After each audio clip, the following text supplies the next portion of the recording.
Bien, dans cette vidéo, nous allons voir comment installer un logiciel qui a disparu de l'Apple Store ou un logiciel piraté, évidemment si vous l'avez déjà acheté précédemment, sur votre iPad mini. L'iPad mini ne tombe pas jailbreaké, c'est une procédure qui est impossible, mais qui est particulièrement intéressante pour certains logiciels qui sont indispensables pour une bonne utilisation de l'iPad mini.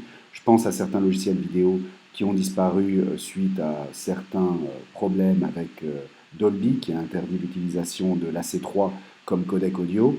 Je pense aussi au logiciel que je vais essayer d'installer maintenant sous vos yeux, qui est un logiciel qui s'appelle Display Recorder et qui permet donc d'enregistrer l'écran en mouvement sur un iPad ou un iPhone.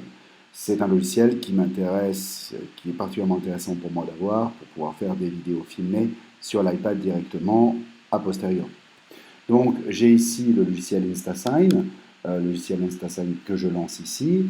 Comme vous le voyez, j'ai donc un certificat lié à l'iPad mini que j'ai installé. C'est un certificat que j'ai obtenu sur le site de Zeusmos que vous pourrez trouver plus haut dans le blog et qui est un certificat qui est lié directement à mon UDID, l'identifiant unique de mon iPad mini.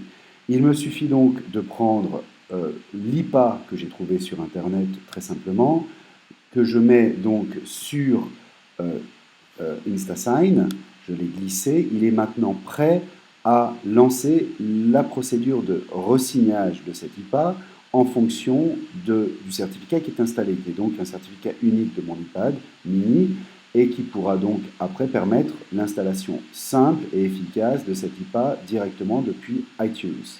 Je lance donc la procédure de signage, ça y est, donc l'app DisplayRec existe déjà dans la bibliothèque remplacée, évidemment, puisque j'ai déjà fait cette procédure auparavant pour déjà tester la démarche.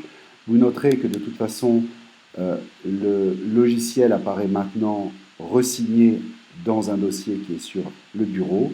Il me suffit d'ouvrir iTunes et de synchroniser mon iPad mini avec iTunes pour obtenir cette nouvelle version. Merci et à bientôt.